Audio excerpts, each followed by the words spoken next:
How do you find a passion in your life to get you through the times when things get hard?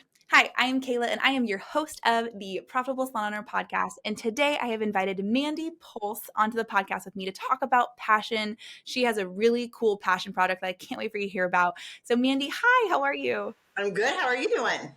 I'm doing so good. I'm so glad you're hanging out with me today. Mandy has such a cool story of just things that she's done all over the world. So I'm excited to jump into that. But first, Mandy, tell me a little bit about you. Tell me about who you are, what your salon is, how many years you've been in business, all that fun stuff. Awesome. Thank you. Well, first of all, thank you for having me. I love sharing my story and sharing about passion. It really is something that, like you just said in the very beginning, has kept me going during some really hard times. So I am a salon owner. I've been a hairstylist for 25 years. Every year, I just had a birthday Tuesday, and every year when I turn another year older, I have to think about, okay, I was 21 when I graduated from cosmetology school, so I kind of use that as my gauge. So I've been in the industry for 25 years, hair all of that time. So, and I come from a family of hairstylists. So my mom's a hairdresser, still a working hairdresser, still doing hair.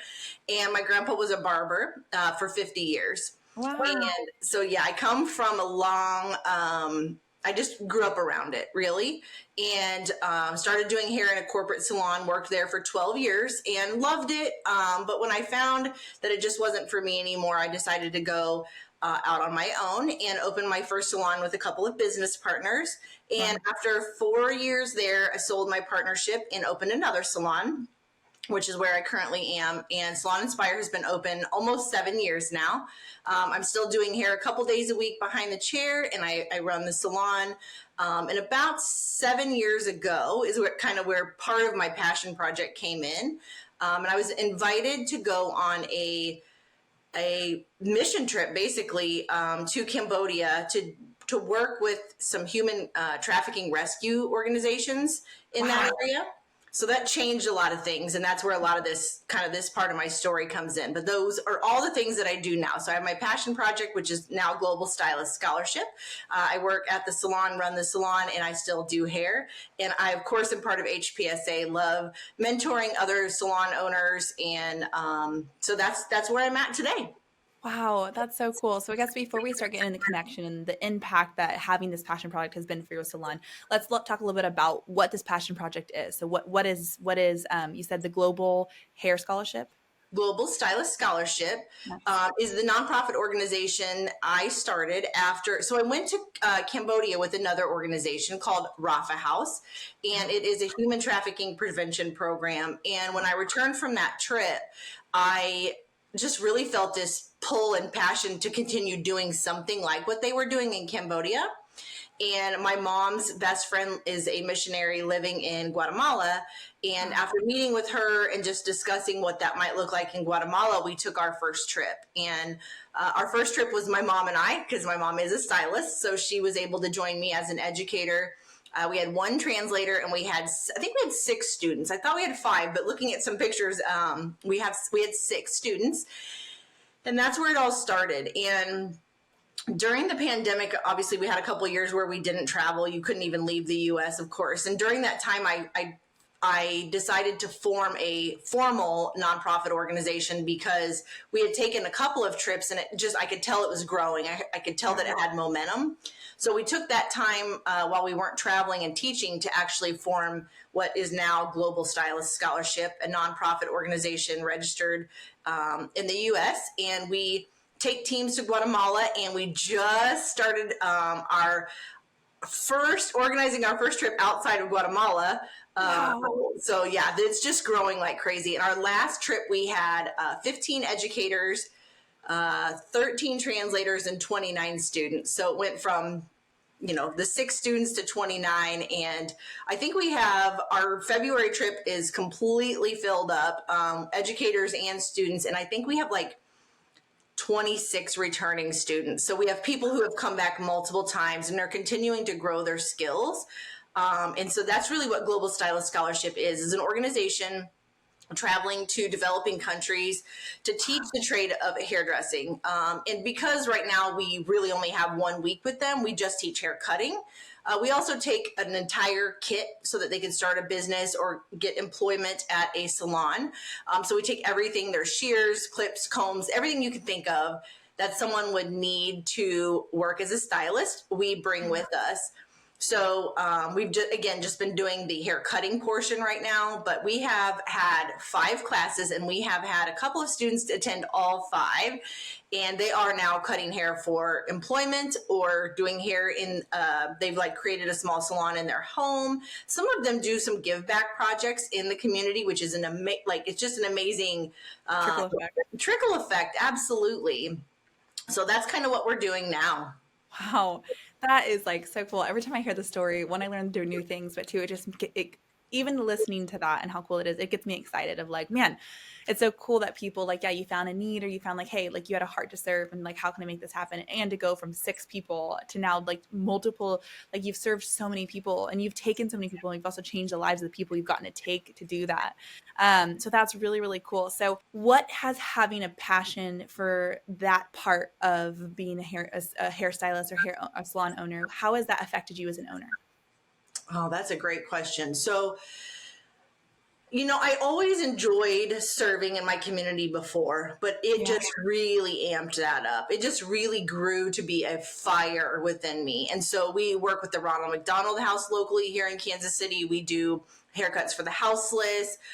We do a lot of different things. And I would just say when you find purpose in those things, it really does help you get through the rough days. Like you might have a really rough customer in the salon. We've all probably, if you've been a stylist, just days where people just drain you, and to be able to go and serve someone who is so grateful, it just fills your tank right back up. It's like those hard days are so much easier to get through when your tank is full. And so everybody, not only do I do those things, but I also take my team to do those things. And so they also get their tank full by going and serving others. And just seeing the power of a haircut, right? We see that a lot in the salon, but it is really different to do that for somebody who can never repay you for it. You're just doing it because you want to give them an experience. You want to make them feel better for the hour that you're with them or half hour that you're with them. And they stand up out of the chair and they walk away looking and feeling so different. And that experience is so powerful for them, but also for the stylist doing it. So it really did change me as an owner, being able to give that opportunity to my team. I actually have had a couple of my team go to Guatemala. Most of the time it's been the salon owners, especially that I've met through HPSA, but I have taken a couple of my team and their lives are changed.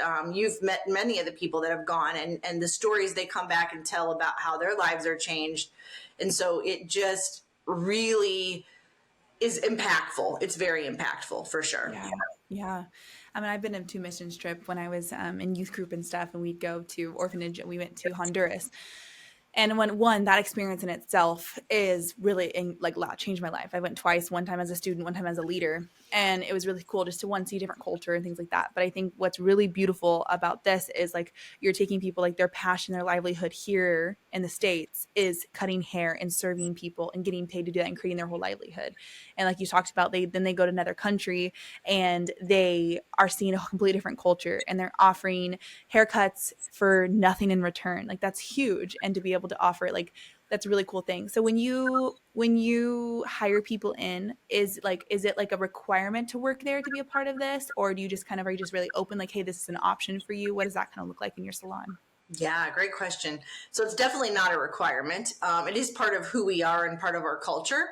And so I think that because we do promote that that's the kind of salon we are, we generally attract people that are interested in serving or giving back, but it's definitely not a requirement. And I definitely have a few people in my salon that have never gone and done, Ronald McDonald House, and some that have never done haircuts for the houseless and have absolutely no interest in leaving the country to do what we do. But I think a lot of people like to support us in a way that they feel comfortable supporting us. Yeah. So there's a lot of different ways they can support us that don't involve actually doing the work. And so it takes all of us. And so I would say they come with this, maybe that mindset, but they don't always want to participate at the level some do. But you still attract the people who, have creating that culture in your salon, that it is something what you do. So when people work there, they know that they belong they're a part of something that's bigger than just the salon that's in Kansas City. Yeah. That's huge. That's huge. Well, we're going to take a commercial break. When we come back, I want to dive into the impact that this has had on you personally, and impact it has had on you as a business owner, and just all the impact it has had in a bigger scale, so we can talk more about that. So stick with us. We'll be right back. All right.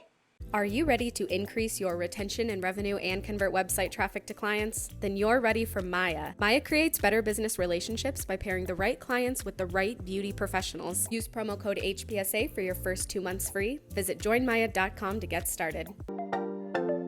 Hey HPSA listeners, let me ask you this. Are you tired of not knowing what your hair color is costing you on every appointment and watching it chew up your profit?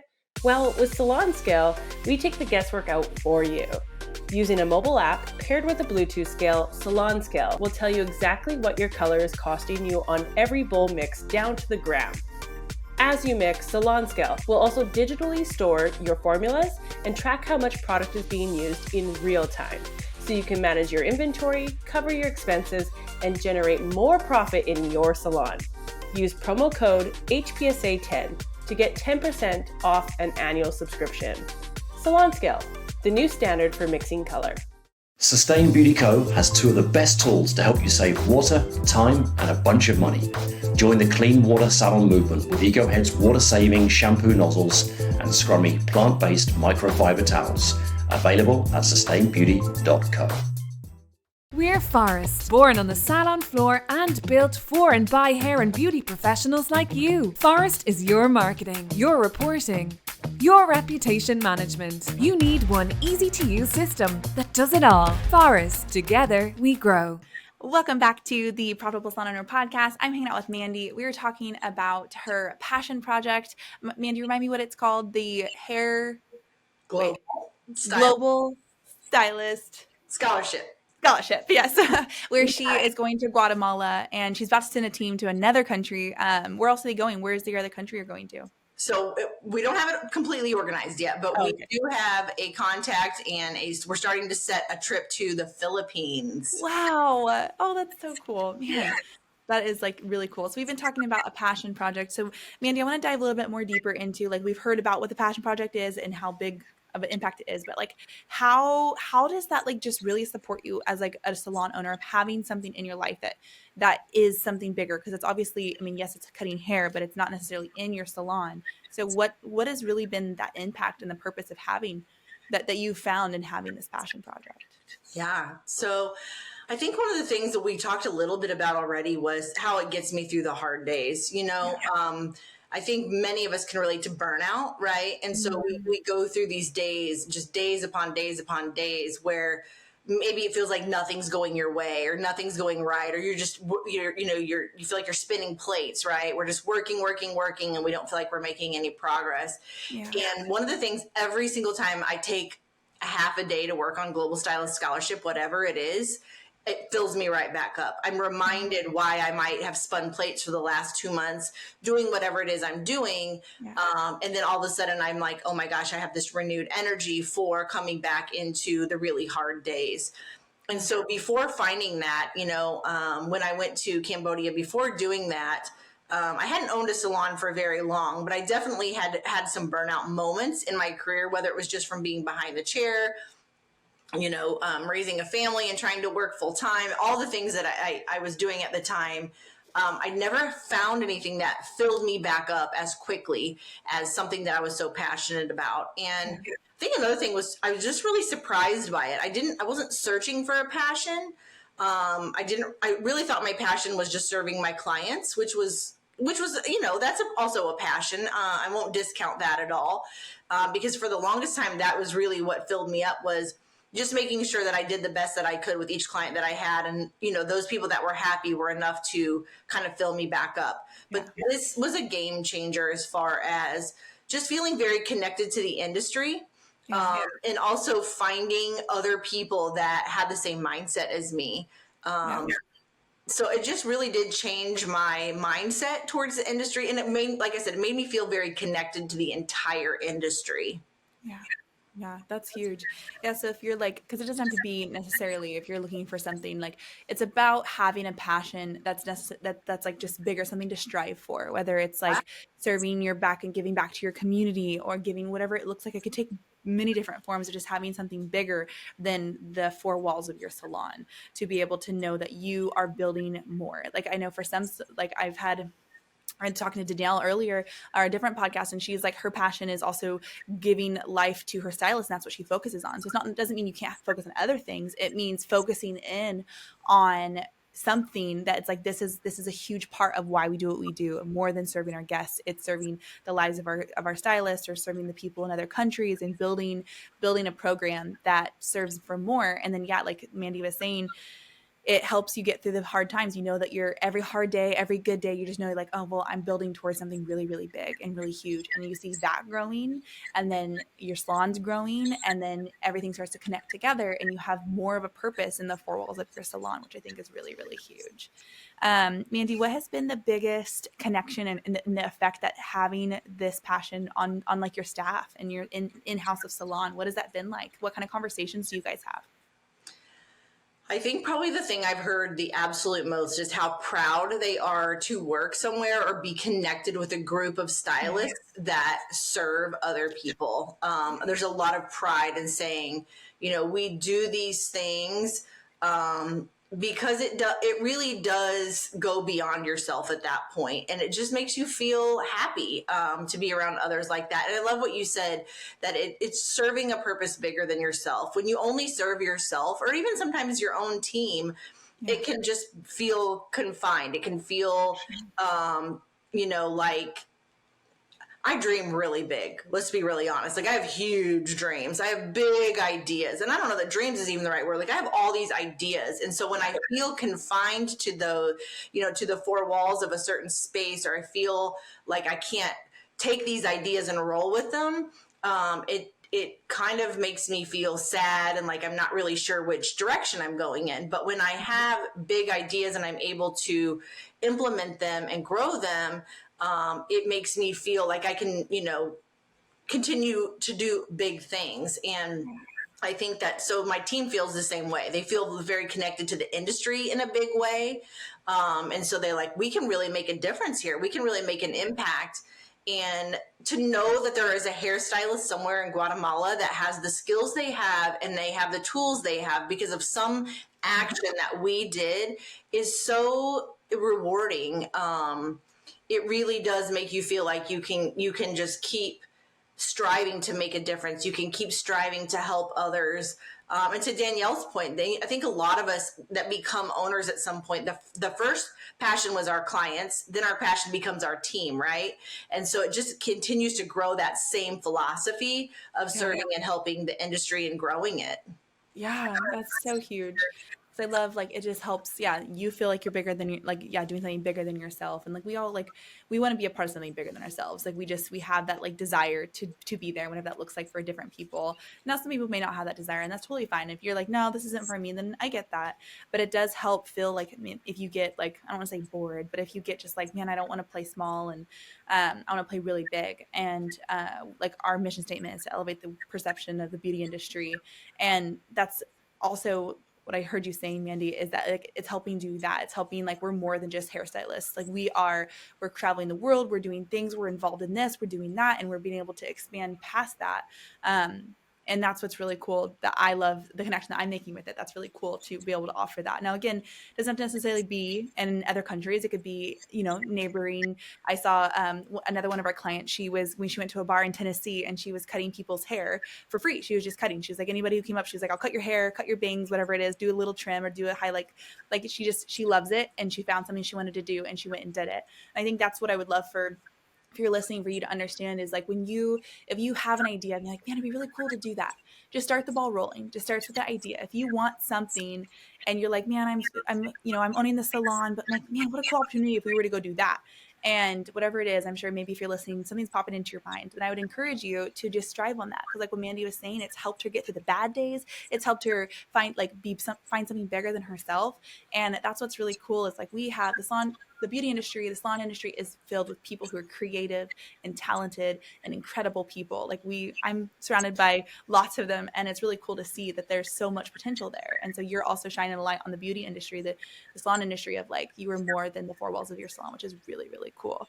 Okay, so what has been how much is the like oh, that was my question. I had a question earlier and I was like, man, I forgot it. But I just remembered it. What does this do for your guests that come in? Like, do you have pictures up in your salon? Like, how much is your salon connected to what you guys are doing in Guatemala? So that I actually don't have any of that. I probably need to.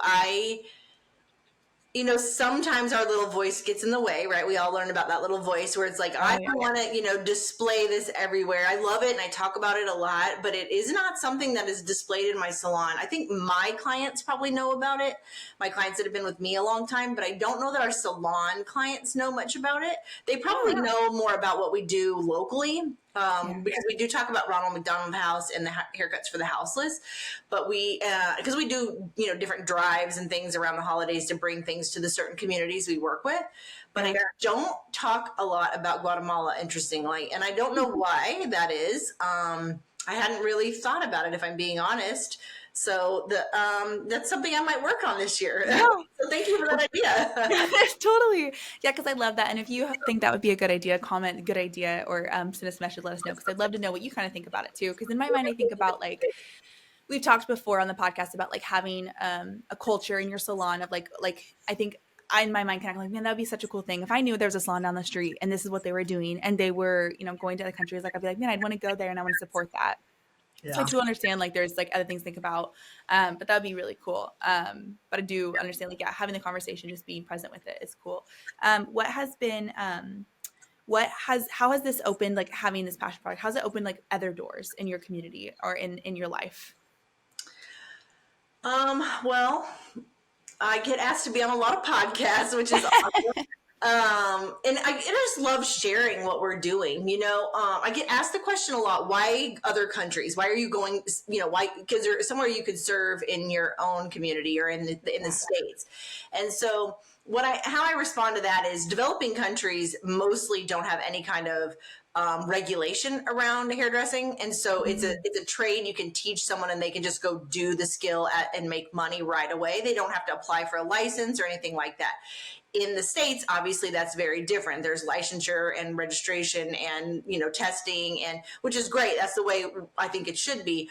But that does restrict us a little bit as just a, grassroots campaign going out trying to teach haircutting. Yeah. So that is one of the reasons we choose the developing countries. And I think that, really, I have a vision and a hope that someday we can offer scholarships in the States to people through Global Stylist Scholarship that can pay for their schooling as well.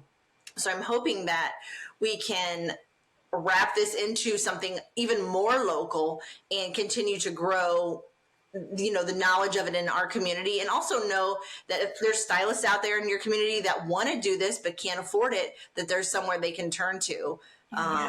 So I don't know that answers your original question, but it is a little bit about why we chose developing countries. And what was your original question, Kayla? Because I feel like I got off of it a little bit. That's totally fine. How has it opened other doors in your life because of doing this? Okay, awesome. Thank you. So I definitely feel like it attracts the, stylists and team members to us that know about it. And so it's opened the door to just talk about our culture. I do a lot of podcasts because of it. And I've just met a lot of amazing people because of it. I have friends now in Guatemala. And because of social media, I'm able to talk to them often. With my birthday being Tuesday, I think 2 or 3 of my friends from Guatemala messaged me. And to just be able to have friendships like that with people who are from different cultures. I also took my kids to Guatemala twice. So it has opened a door for me to be able to feel safe in a community where I was able to take my kids and let them meet other people who, grew up differently than they did, and just culturally just different, explore different foods. We talk about, we'll go there, and the host we stay with, she is, from the United States. So we'll have an American meal and invite the Guatemalans to eat with us, and then we'll have a Guatemalan meal. And so it's just been really fun to be able to explore that. But also just, again, find the like-minded people in my own community that I can connect with. Yeah, for sure. I love that. I love like the experience it has, because like I know if you're listening, you're just like, I don't want to do that, or that's too big for me. And I hope that you hear that. I want you as a listener to be able to be inspired of doing something that excites you, and whatever that is, it doesn't have to be another country. It could be anything, that just to bring in more, to have something that you can build upon that's bigger than your business. And if right now just building your business is enough for you, then I totally get that. But the benefit of having something bigger than that is it's more, it brings a lot of life, brings a lot of opportunity, brings a lot of area of growth. If you've stuck around with us, if you've listened to anything we've ever done, you know that personal development is a huge part of what we do. It's like, it's not just about building you as a business owner, it's about building you as building you as a person. And so finding things in your life that just challenge you to think outside the box, or to grow, or to see life in a different angle, or to support other people. I just want to encourage everybody listening to find what that is for you, and to be able to pursue that. Because like Mandy, your story is so inspiring, of something like you had an idea and it came to life, and now it's grown. And that's the thing, you have an idea, you just start pursuing it. And that's the thing, it's like you have all these big ideas, and I love that about you, Mandy, that like when talking with you, it's such a fun trip, because you have a lot of ideas, but you also act on those ones, and you're like, well, this is my idea, I want to move with it. And so sometimes it's just a matter of just taking the first step in front of you and pursuing something like that. So Mandy, what would you say to people who are like wanting to pursue something more than owning a salon? What would you say to them? When you were talking about what I did, the thing that kept popping in my head was just take the first step. Send an email. I mean, Jason's even had us do that in a destination training, where he's like, get out your phone and send a text message to somebody. Like, right, you have all of you have an idea of some kind. I want you to send a text message or an email right now to somebody about it. And I would say that's such great advice, and that's pretty much what I did. Was I received an email from someone way back when, before I had any idea that this was even an opportunity, and I had no idea that this even existed. I received an email from someone, and I said yes. And I've told this story, but I'll tell it again. I'll never, ever forget this. This was way back in snail mail. My application that I filled out for the first trip I went on someone else's trip, there was an application, and it asked questions about like my pastor, and I was starting to go to church at the time, but there was I didn't have a pastor's name to put, like a pastoral recommendation. How many mission trips had I been on, which was 0? How many times had I been out of the country? 0. How many classes in hairstyling had I taught? 0. And I had to answer all those questions that way, and I thought, there is no way I'm going to be invited to do this. Like, I've done nothing to deserve this or earn this, or even, I don't know. I just felt like I'm just going to fill this out. And I sealed that envelope, and I remember putting it in the mailbox, and literally it's right next to Z Hair Academy. There's a post office right there. And I said, I'm going to put this in the mail, and Lord, if I'm supposed to go on this, then just say yes. And if I'm not meant to, then just say no. And I totally understand. And I got a message a couple of weeks later. Again, I had to drop it in a mailbox, wait a couple of weeks. And I had to do a second interview. Anyway, I walked through the steps, right? I just kept saying yes. I just kept walking through the steps. And before I knew it, I was in Cambodia with 10 people I didn't know. And I was like, this is incredible. I'd never even been outside of the United States at the time. Never taught a hairstyling class. I'd been a hairdresser for a long time, but I'd never been trained as an educator. Nothing. So just say yes and try different things and step outside your comfort zone. Send that email, send that text, fill out that application, and whatever is meant to be for you, for your passion, will find you. Wow, Mandy, that what a great way to end this. That's so true. It is like, just trust that your idea and your heart know something that you may not know, and this you have a passion and it crossed your mind for a reason. So pursue that and take one step at a time. Thank you so much, Mandy, for hanging out with me and sharing your passion with everybody listening. If you want more information on Mandy's passion project, or just how to start a passion project of your own, comment passion, and we would love to reach out to you if you're listening, because I know I keep saying this because this goes on YouTube if you didn't know if you're listening. But if you were listening, you can find us anywhere and just message us, say passion, and we'd love to chat with you. So thank you for listening on the Profitable Salon podcast. Mandy, thank you for hanging out with us, and hopefully we'll have you again on soon. All right. Thank you so much. I appreciate it. You've been listening to the Profitable Salon Owner Podcast. Be sure to like, subscribe, leave us a review, and check us out at profitablesalon.com for more episodes, content, and to help you turn your salon into the business you've always dreamt of.